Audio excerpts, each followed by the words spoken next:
Welcome to the next episode of HR Mavericks. I'm Garrett Justice, and today I'm joined by Marshall Hooper, who's the Director of People and Culture at Bullfrog Spas. Marshall, how are you doing? I'm pretty good. How are you today, Garrett?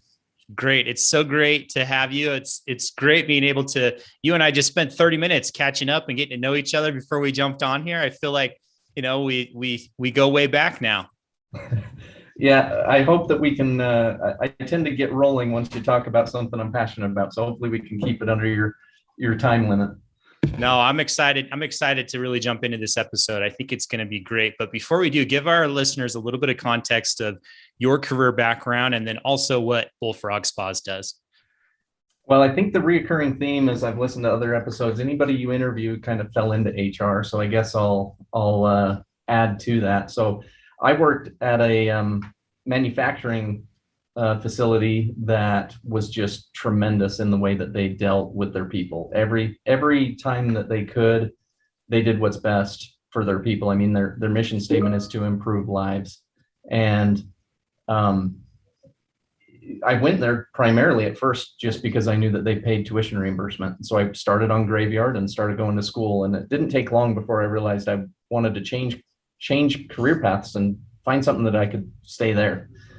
And as I thought about that, I thought, what is it I love about this place? And it was what they offered and how they took care of their employees. And so I went into the route of HR. So I finished my degree in behavioral science and then moved on to HR. So I got a master's in human resource development, and luckily was able to stay there shortly after that in a business partner role. So handled a lot of the staffing on the manufacturing sides, got involved in some compensation and got some real good experience for about 3 or 4 years, a lot of training experience as well. And anyway, that led me to an organization in Charlotte, North Carolina for about 3 years. I'm glad to be out of the humidity and back in Utah. And now I'm at Bullfrog Spas, which is a pretty cool place to work. I've always said, if you're going to work in manufacturing, you might as well build a cool product. So we make hot tubs. There's not a much cooler product to be able to tell people that you build every single day. So especially recently, right? Everyone's wanting the hot tub on their back porch in the last 18 months, right? Well, everybody, they stopped taking vacation. A lot of them started working from home and started saying, how can we make home more of a vacation, apparently? And they looked out their back window and envisioned a hot tub. So we've got thousands on order. We're having a tremendous year and last year and just continue to grow. Awesome. One of the silver linings of COVID is businesses like hot tubs that can benefit from it, huh? Absolutely. Well, awesome. That's so great. And that's a great context and background. One of the things I think is really interesting about your background is, you talked about you joined this company and you just loved working there. And it was kind of an under the radar company in the oil and gas industry, something that, people wouldn't naturally think as, attractive or the place you want to seek out to work. But what's fascinating to that to me about that is that you loved it so much that you just knew you wanted to stay there. And so you found the right role and continued to study and add additional degrees so that you could find the right role there to continue to help that culture. And I think that plays in perfectly to our topic today. You and I talked about what should we talk about today? And you talked about this idea of developing a culture of excellence. And so before we really jump into the meat of it, because I think you've experienced this throughout your career, and I'm really excited to hear about some of these experiences. But before we do that, just to kind of help set the stage, I think that culture can be one of those terms that can be really vague. It can mean lots of different things at different companies. So give us your definition of culture so we're all on the same page about what we're talking about here today. Yeah, culture is probably in the top 5 buzzwords in the last 5 or 6 years, right? There's a quote by Aristotle. He said, "We are what we repeatedly do." So culture isn't necessarily the gimmicky things that you hand out and trying to boost your culture. Culture is the way the organization actually does business. What is it like to be an employee there day in and day out? That is what culture is to me.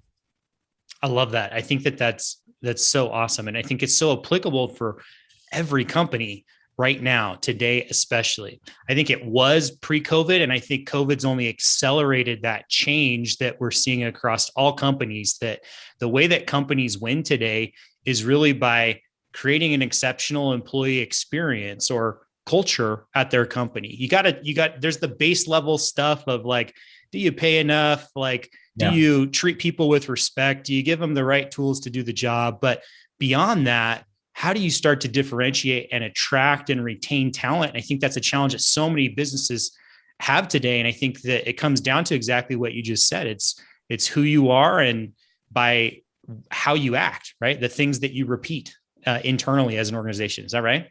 Absolutely. Yeah, awesome. Well, then building on that, then that definition of culture, why do you think that it's so important to build a strong culture today? I mean, we just talked about some of the impacts of COVID and everything else. So tell me why it's so important, in your opinion, though, to build that strong culture at a company.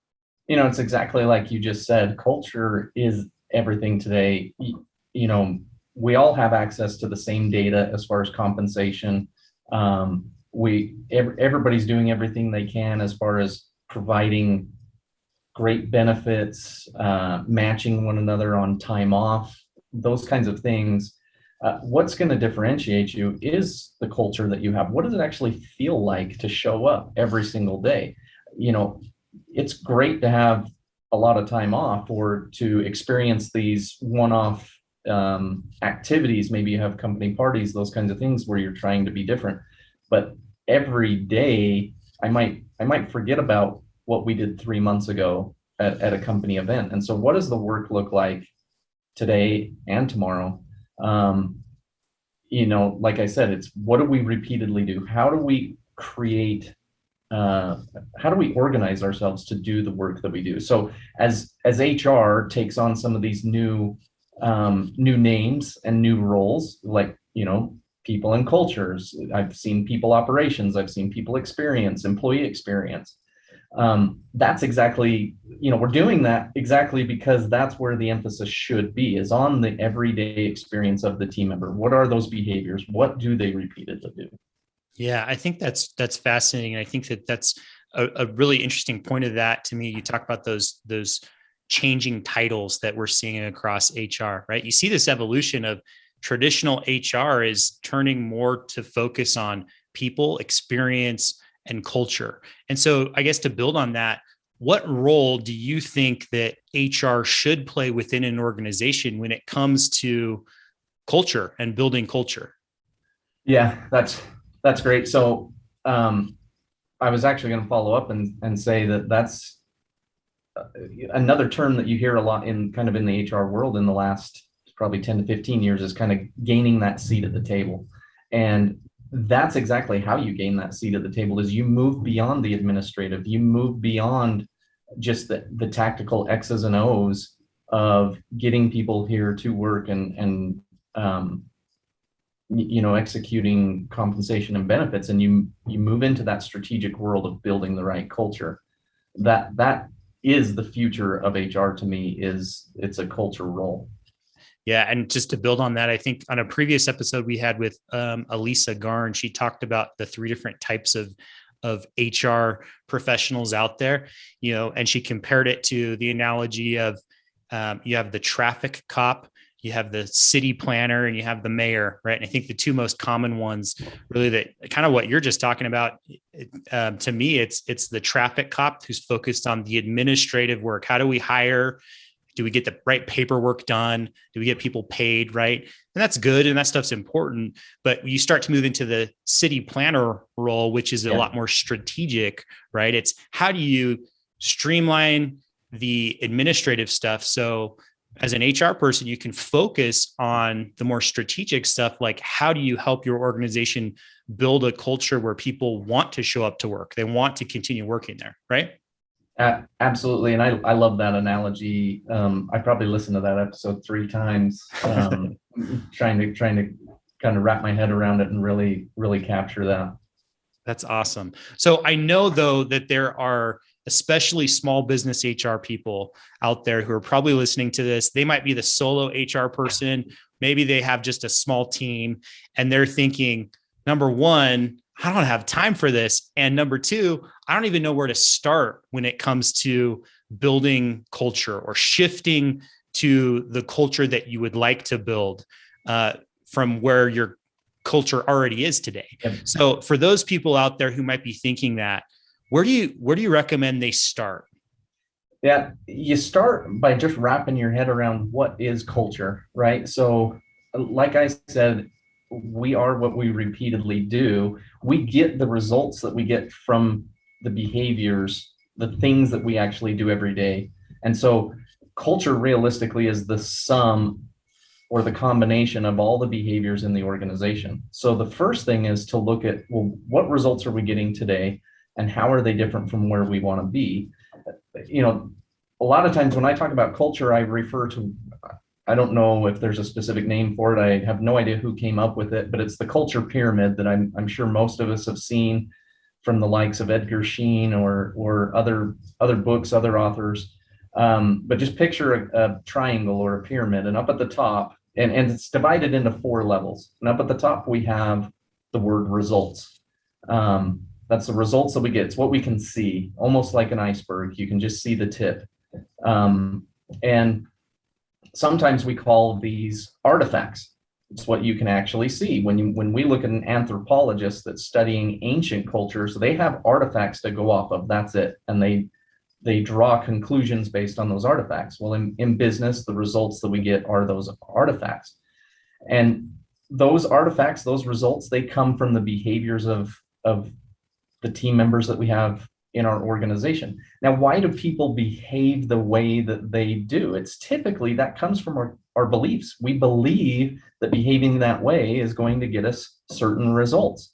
So why now you have to go another level, and I'm defining these levels of this pyramid. The next level below that is, why do we believe what we believe? It's because we've had certain experiences.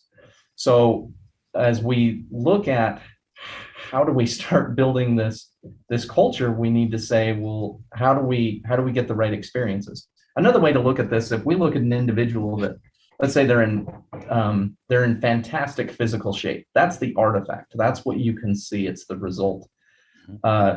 Now, how did they get there? There's certain behaviors. Maybe they eat really healthy. Maybe they eat and exercise. Maybe they just exercise. But there's going to be behaviors that are leading to that result that we can see of being in tremendous physical shape. Now, why do they behave that way? They probably believe a certain way. They believe they'll live longer, or they'll have more energy, they'll have better health in general, or they'll just feel better.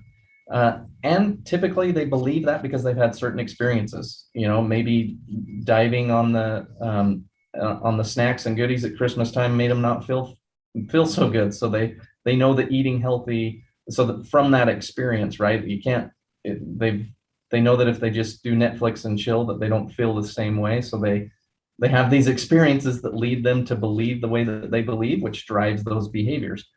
So, as an organization, now we have to apply this model to an organization. We say, how do we get the results that we want? They're coming from our behaviors. So why are they behaving the way that they do? It's because they've had certain experiences. So as we try to alter the results that we get as an organization, we don't start by attacking behaviors, because behaviors are grounded in these beliefs.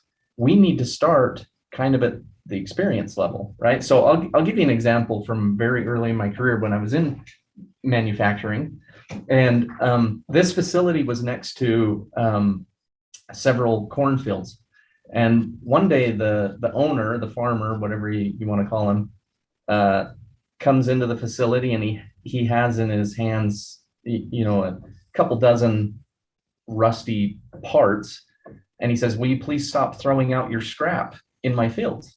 And obviously, the leaders of the company are saying, we're not throwing any scrap into your field. And he's got it in his hands. Well, you do some digging and you find out that some folks on the night shift, when they had scrap parts, they would go throw them over the fence into the cornfield rather than, kind of taking ownership for it. So you have to ask yourself, we walk ourselves through this behavior or culture pyramid, and the artifact was scrap parts in a cornfield. The behavior was obviously the night shift folks throwing them over the fence. So why did they do it? What did they believe? Maybe they believed that they'd get in trouble. Maybe they believed they'd get fired. I don't know. But you have to say what experiences that they've had. They probably came from experiences they've had, whether it was there or at another place, but they believed that they would get in trouble and get fired if it was brought to anyone's attention that they had created these scrap parts. So it led to this behavior, right? Hmm. So as an organization, to get different behaviors, where are we going to start to shift that culture? We can't focus on behavior. We would start at experiences. So how do we create the right experience that's going to lead to the right behaviors and beliefs, and ultimately the results that we're looking for? I love that framework. And those are just such awesome examples. So just to recap, when you think of the pyramid, the top of the pyramid is the results that you want to get. The next layer down is then the actions, right, that you have to take. Below that are the beliefs that someone have. And then at the bottom are those experiences that they're having. Is that right? Absolutely. Yeah. And a lot of this comes from a book called Change the Culture, Change the Game. And the whole book actually is kind of walking you through this process and helping you understand how this all works. But that's exactly what you do. You got to start with building the right experiences. Yeah. And so two things really jump out to me from that. I mean, there's a lot of things that you could learn from that framework and pull from it. But, when you get to the bottom of that pyramid around beliefs and around experiences, I think from a belief standpoint, one of the things that lots of companies talk about, but few do really well, is define their vision, mission, and their core values of their company. And a lot of times those beliefs of the company are fluffy and they're just something to put on the wall. And I think the companies that can build a strong culture, that's not the case. They really believe that this is how we see the world. And these really are our core values. It's true, inherent in our average, experience across people at the company. And they use that to help guide their hiring processes and everything else, that belief system, so that they can create those experiences as a company that lead to ultimately that right result that they want to accomplish, right? Yeah, I mean, look at my own experience that I shared at the beginning of this episode, right? I went into this manufacturing facility because they offered tuition reimbursement. I could work at night and go to school during the day. And it was once I got in there and experienced what it was like to work there, that changed my entire career. My entire career changed because of starting at that organization. Yeah, that's so fascinating, and I love hearing about that too, because what that tells me also is, again, small company in the oil and gas industry. Now you're working for a spa manufacturer. It doesn't matter what industry you're in, doesn't matter how big of a company. Any company can apply this framework and create a really strong culture where they can attract the right talent and retain that talent for the long term, right? Yes, anybody can do it. It comes down to doing it. Yeah, and it's hard. That's where it gets hard. Is how do you focus on it? How do you make sure that you can get buy-in as a complete organization to really make it happen, right? Yeah, the Covey group often refers to the whirlwind. It requires the ability to kind of get outside of the whirlwind a little bit, because there's enough to keep us busy without trying to focus on this. But what I have seen in my career is the more that we focus on these things, the whirlwind diminishes a little bit, or at least it changes. It's not as stressful. Yeah. The things that you do, the kind of that the things that are never going to go away, especially in an HR world, are much more pleasant when you have this type of culture. Yeah, I think that makes total sense. I want to walk through another example. One of the things that you and I talked about before we jumped on here and started recording that I thought was really interesting that you mentioned is the low retention rate that your team has experienced, right? You've done a great job compared to, industry average in retaining talent there. And so when we think about that framework again of like the business result that so many businesses want, every business wants, is how do you retain talent? It's what every company's thinking about today. I think especially small local businesses are thinking about that today. So if that's the result that you've been able to achieve, walk back for us some examples of the other parts of the pyramid of, actions, beliefs, and experiences of things that you tried to do there at Bullfrog so that you could get that tangible business result. Yeah, I mean, one of the big things in a manufacturing world specifically is it's really easy for your team members to form a belief that what's important to the organization is the number. In our case, how many hot tubs are we making, and that nothing else matters. And we've really put a lot of effort into making sure that they understand that there's a lot of things that are important, not just how many spas we build or ship. That's the first thing that we had to focus on in kind of reshaping this culture that we have, is helping change that belief that the number of spas is what's important, because there's a lot more. And so we've had to look at, okay, how do we create an experience that's going to change that belief? So we've done some things like creating much better facility. We're in a brand new facility right now. We have a fitness room. We have an updated cafeteria, better areas to go take a break. So the physical environment that they're in is much better. We also kind of revamped a bonus system. So the way that we do compensation for our manufacturing folks isn't solely focused on the number of spas built. There's quality to it and some other things that have helped shape that. We also have taken a lot of focus on bringing kind of that connection to the end customer. It's really easy when you're producing 100 hot tubs in a day to forget that in a couple of days this is going to be in somebody's backyard, and they're going to be creating a wonderful experience with their family and memories for years to come. It's really easy to forget that. And so we have, throughout our facility, we have these giant posters that have pictures of people using our product with kind of a quote below it, whether we got it off of a Google review or just feedback through our dealer partners. But we want to help our employees, our team members, understand that they're creating a wonderful experience. Our mission statement is to create peaceful lives, and we don't ever want our team members to forget what they're producing and what we're trying to achieve. Yeah, I think that's so important. And one of the things I really like about that too is I think a lot of times for people who are kind of thrust into an HR career, maybe they're that accidental HR person, maybe they're alone, maybe they're earlier in their career, sometimes don't know where to start. And they start with, how do we increase pay? Or how do we put up these posters around the office, right? But what I really like about what you're talking about is you can see how the experiences and the beliefs and the actions all lead to that desired result. You can see how all these things are connected.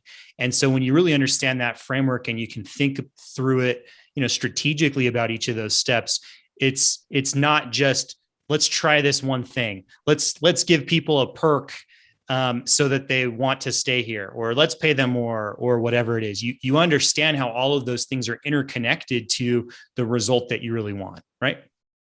Yeah, and you talked about kind of being strategic about it.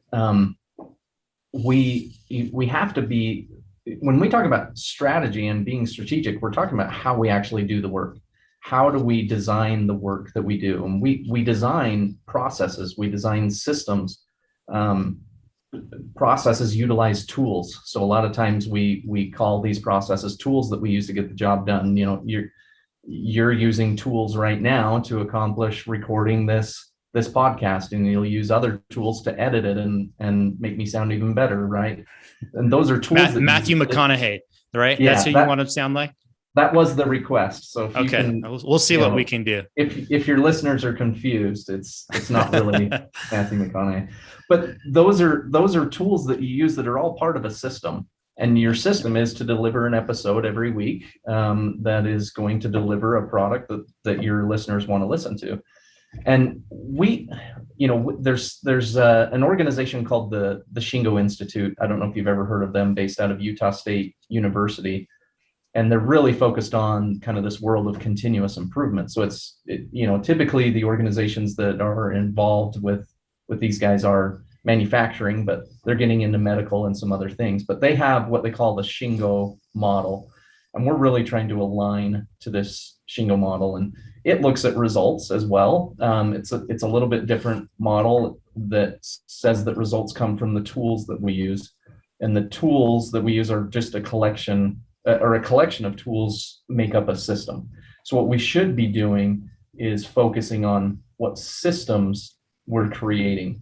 In the Shingo model, there's 3 insights that they call them 3 insights. And they're just kind of 3 things we need to start out with. We have to fundamentally believe these 3 things. Number 1 is ideal results require ideal behavior. So if we think about that for a second, Einstein said his definition of insanity is doing the same thing over and over again and expecting different results. Well, if we want ideal results as an organization, we need ideal behavior. So first and foremost, we have to define what is that ideal behavior. Because if we don't know what that ideal behavior is, we're not going to get ideal results. Number 2 is that principles inform ideal behavior. This goes back to what you were saying earlier about an organization defining their mission statement, defining their core principles.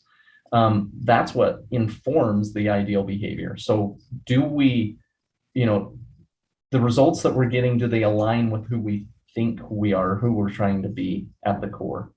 And then number 3, the third insight, is that purpose and systems drive behavior. So purpose, again, coming from mission statement. Our purpose is to create peaceful lives, for example.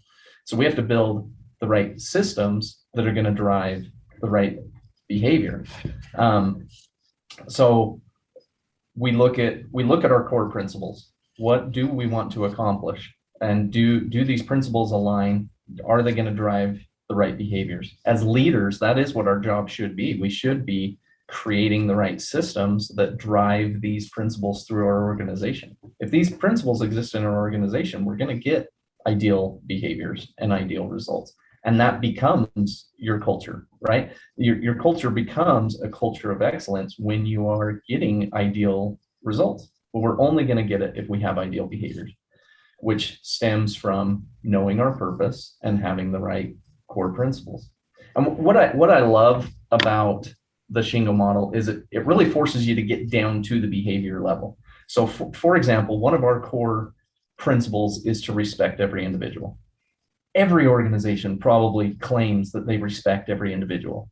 But when we get down to what behaviors would actually exist in an organization and start to look at those and see if we observe those, we might start to question whether or not we really respect every individual. Respecting every individual means that we probably would have a system around people development, for example. That system would ensure that every team member has a development plan, that development plan isn't just collecting dust on a shelf or in a 3-ring binder, but it actually is reviewed, it's discussed, there's goals that exist and they're being achieved.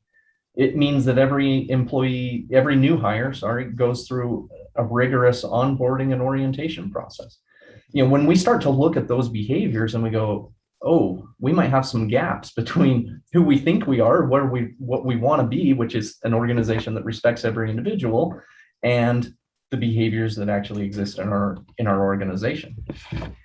Love that framework and love that example. I think that makes total sense. And I love how you talked about how that framework is really focused on getting down to that behavioral level. I think that's the gap that often is missing, right? We talk about, and that's often why, going back to what we talked about before, it's often why those core values fall short. They're not believed internally or externally at the company. It's because they don't make it all the way down to that behavioral level. We don't think deep enough about, well, what are the behaviors that are either reinforcing or preventing people from believing that this is true, making this true, right? Yeah. And if we look and we say, if we look at the way our people are behaving and we know that it's not ideal, then we have to ask ourselves, what is it about our current system that is allowing that behavior to exist in our organization? And I don't mean to sound like, how did we let this happen? Yeah. How are we allowing this? But I'll give you an example. In a manufacturing world, when you're producing things, the production floor can get pretty dirty, the production atmosphere. Mm-hmm. And so when you walk through the facility and you go, man, it's really dirty in here, you ask yourself, well, what is the system? What is the system to maintain our facility in top condition and to give us a winning environment? And when you look, one, is there a system? But you need to look at your system and say, what do we need to change to get the ideal? Because there's I don't know if you've heard of W. Edwards Deming. He was a quality guru in the 80s, 70s and 80s. And he said every organization is perfectly designed to get the results that they have today. And that's because we have designed the work to be done the way that we do it today through the systems that we have. So when we don't see ideal results and ideal behaviors, we need to look at our systems. Yeah. And I really like that too. And as you're thinking about that, I think, systems can be either the carrot or the stick. And I think sometimes we over index on the stick. What are the rules we're going to put in place to make sure that people keep their space clean? And we forget to think about the carrot. Well, why are people doing that in the first place? What's the motivation or the culture that we're creating here that is leading to that? And can we start a little bit higher up that funnel and prevent some of these things from happening, even without implementing a rule? Sometimes they're needed, right? That we have rules that we all follow and buy into, but sometimes organizations can become too rule heavy, and we need to move further up and focus more on, why is this happening? Not just how do we prevent it with a rule, right? Absolutely. And to go a little deeper, how do you connect it back to who you want to be? How do you connect it back to that mission? How do you connect it to those principles? Again, I'll connect this cleanliness thing back to respect every individual. We have multiple shifts. If I leave the workplace dirty and grimy and don't clean up after ourselves, are we showing respect to our fellow teammates? Right? So you don't have to create rules around that. What you need is to align people's beliefs around respecting every individual, and you'll get the behaviors that you're looking for. If we truly believe in respect every individual, we'll get the behavior of cleaning up after ourselves and having a clean facility because we want to show respect to everyone around us. I love it, man. Marshall, this has been such an awesome, thought-provoking conversation. I think I could just continue going on it for, hours on end here, but really appreciate you taking the time to join this episode, sharing some of your experiences and frameworks that have really helped you to develop a culture of excellence. And it's clear throughout this conversation that you're thinking about it strategically, and you've worked at many organizations that have done this well and helped to continue to build an organization that's doing it well today. So again, really appreciate you joining and sharing some of these insights and experiences. To kind of shift direction a little bit, one of the last questions I really like to ask all of our guests that we have on the show is really about, what does it take to build a healthy business? At Eddy, one of our core beliefs is that building a healthy business is one of the most charitable things that you can do if you do it the right way. And so in your opinion, what's the quote unquote right way to build a healthy business today? Yeah, I love this question. And my belief is that the right way. So when you're talking, again, I'm heavy background in manufacturing and continuous improvement. Continuous improvement comes from you're only going to improve if you continually are able to solve the problems that you have in your organization today. And so really what we need, the right behavior, one of the most ideal behaviors from our team members is that they're problem solvers. So when we are stressed and we have any kind of anxiety, our body naturally produces a chemical that inhibits our ability to critically think. Well, critical thinking is required to problem solve. And Mhm. every single one of us is hired to solve problems, whether we're in HR or we're the guy that is loading hot tubs on a truck to be shipped Mhm. out. The problem is we have a finished hot tub and we have an empty truck. The problem to be solved is getting the hot tub onto the truck. And we want to do that obviously the safest and most efficient way possible. And so we hope that we have team members that can solve that problem, but they're not going to be able to do that if they're stressed about how much money they make.